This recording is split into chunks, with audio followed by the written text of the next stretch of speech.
며칠 전 TV를 보다가 한 살인 사건에 대해서 조명하는 그런 프로그램이 있었습니다. 한 여자 청년이 남자를 만납니다. 그런데 이 남자가 처음에는 참 괜찮은 사람이었는데 시간이 지나면 지날수록 폭력을 행사하고 자꾸 이제 집착이 너무 심한 겁니다. 그래서 이 여자 청년이 헤어지자고 이제 얘기를 했더니 그때부터 비극이 시작됩니다. 계속해서 스토킹을 하고 괴롭히고 그런 것들이 계속 반복됩니다. 도망을 가도 안 되고 연락을 끊어도 안 되고 집을 찾아오고 그렇게 괴롭히다가 결국은 비참하게 죽음을 당하는 그런 사건이 있었습니다. 만약에 이 여자 청년이 그 남자를 만나지 않았다면 그 인생이 그렇게 되었을까요? 그렇게 비참한 인생을 맞이하지는 않았을 것입니다. 누구를 만나는가 하는 게 참 중요합니다. 그래서 그리스도인들의 축복 중에 여러 가지 축복들이 있지만 만남의 복은 참 중요합니다. 누구를 만나느냐에 따라서 그 사람을 통해서 또 축복된 인생으로 살아갈 수 있게 되기도 하지만 또 반대로 이렇게 비참한 삶을 살아갈 수도 있기 때문에 그렇습니다. 우리가 잘 아는 헬렌 켈러는 설리반 선생님을 만나서 그 인생이 완전히 변화되었습니다. 성경에서도 그런 인물들이 참 많이 있습니다.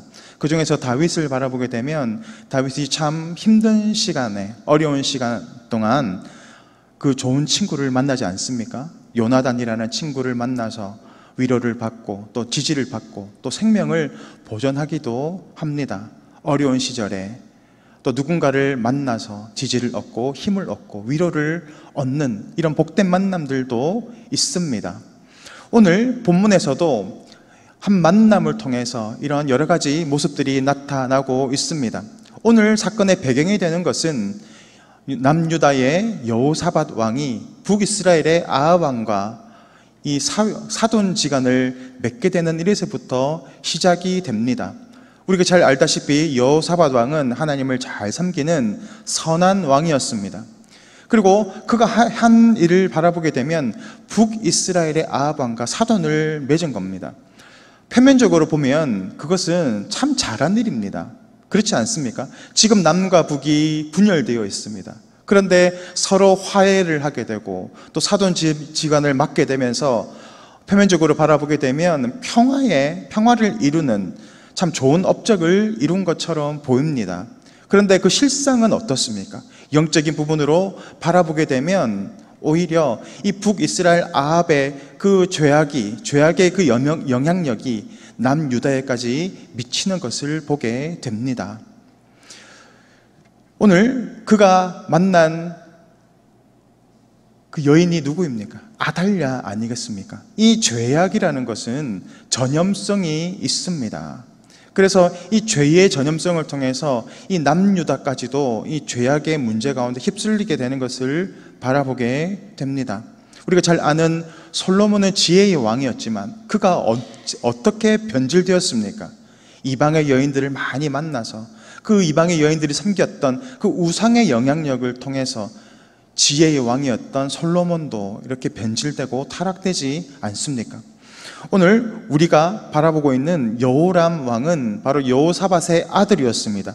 여호람의 그 이름의 뜻은 여호와는 존귀하시다라는 뜻입니다.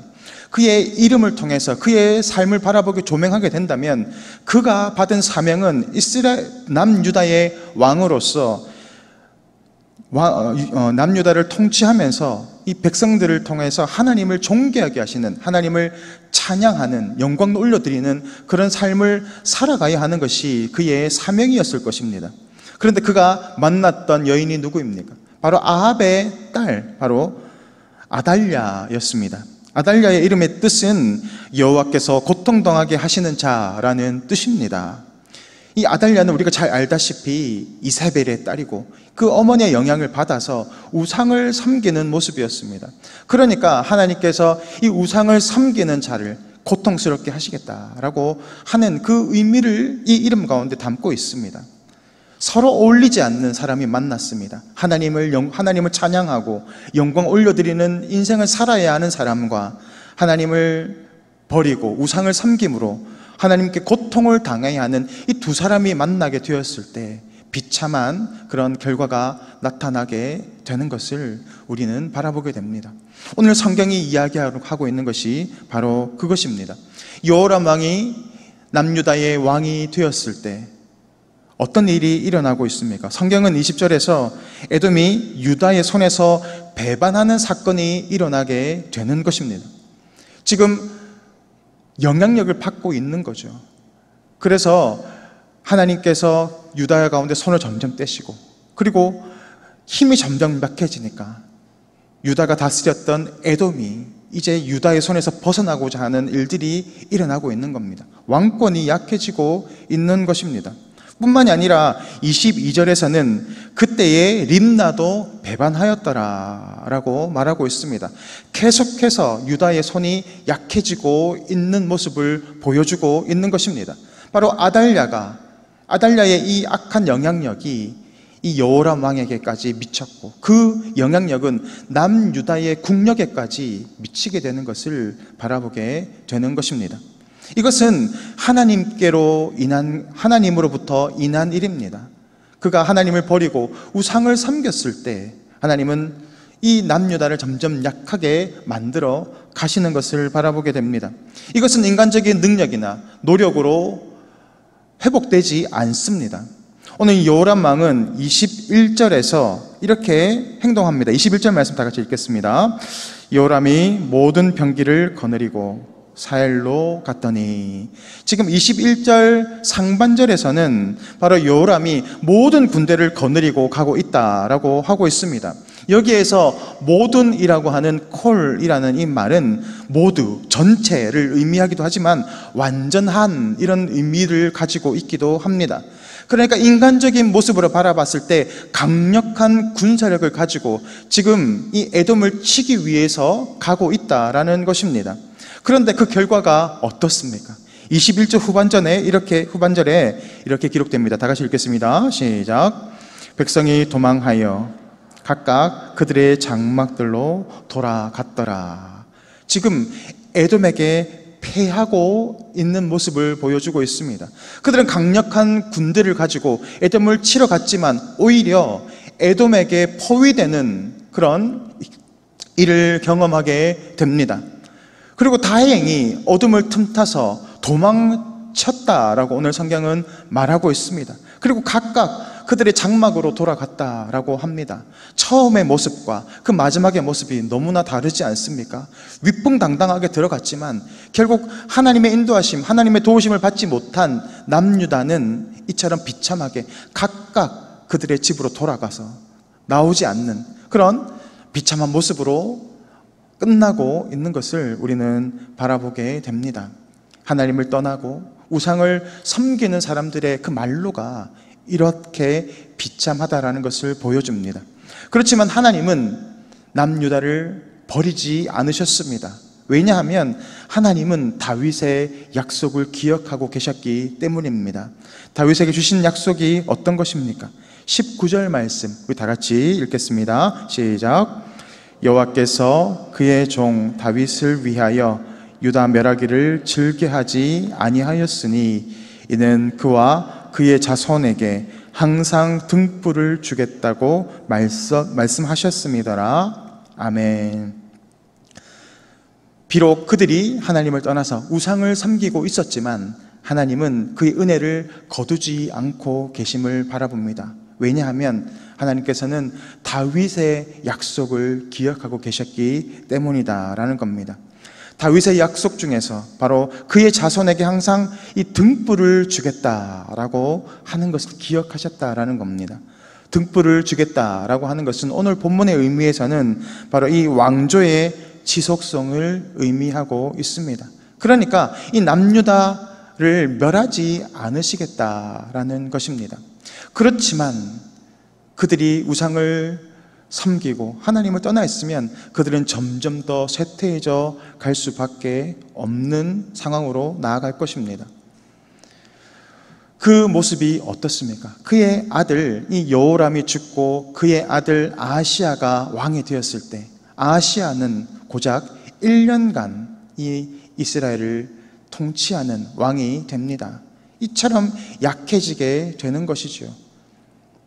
우상을 섬기는 자, 하나님을 떠나 하나님을 멀리하고 세상을 쫓아 살아가는 그 인생이 마치 이처럼 비참하고 점점 쇠퇴해져가는 삶을 살아갈 수밖에 없다라는 것을 오늘 본문은 우리에게 말씀하고 있습니다. 모든 사람이 세상의 가치관 가운데에서 세상의 방법으로 살아갈 때에 이처럼 강성한 것처럼 보이지만, 위대한 것처럼 보이지만 결국 그 마지막은 이렇게 비참할 수밖에 없음을 보여줍니다. 우리 역시도 이 세상을 살아가면서 세상의 방법과 가치관 가운데를 쫓아갈 수밖에 없는 모습으로 살아갑니다. 그렇지만 우리에게 소망이 있는 것은 우리는 축복된 만남을 받았기 때문에 그렇습니다. 우리가 만난 축복된 만남은 어떤 것입니까? 바로 하나님의 아들 예수 그리스도를 우리의 주인으로 만날 수 있는 귀한 은혜를 받았다라는 것입니다. 이 축복된 만남을 통해서 오늘도 우리의 죄사함을 받고 또 이 세상 가운데에서도 넉넉히 이기며 살아갈 수 있는 힘과 능력을 공급받게 되는 은혜를 받은 것입니다. 우리가 예수님을 만났다면, 또 예수님의 인도하심을 받는다면 우리의 삶의 모습이 어떠하여야 하겠습니까? 우리 삶을 날마다 돌아보며 내 속에 아달랴 같은 모습은 없는지, 내 속에 하나님이 아닌 세상을 쫓아가고 세상의 방법 가운데 살아가는 죄악된 모습, 즉 우상 숭배의 모습은 없는지를 날마다 돌아보고 점검해야 할 줄 믿습니다. 예수님의 그 능력, 또 예수님의 은혜 가운데에서 우리 가운데 있는 이 우상 숭배의 죄악들이 오늘도 발견되고 또 그 제단을 또 무너뜨리고 다시 한번 하나님의 임재 가운데 살아가시는 복된 성도님들 되시기를 주님의 이름으로 축복합니다. 아멘. 이 시간 다 함께 화면을 보시고 기도의 제목을 다 같이 읽겠습니다. 예수 안에 복된 만남을 허락하여 주옵소서.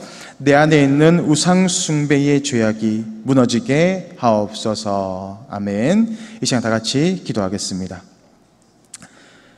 지금도 살아서 역사하시는 하나님 아버지, 오늘도 우리 가운데 임재하시고 우리 삶을 인도하여 주심을 감사를 드립니다. 오늘도 예수 안에서 우리의 삶을 날마다 돌아보며 하나님의 인도함 가운데 살아가는 복된 삶을 살아가게 하시고 우리 속에 있는 죄악들과 특별히 우상 숭배의 그 죄악들이 우리 가운데에서 무너질 수 있도록 성령께서 역사하여 주시옵소서. 감사를 드리며 예수 그리스도 이름으로 기도드립니다. 아멘.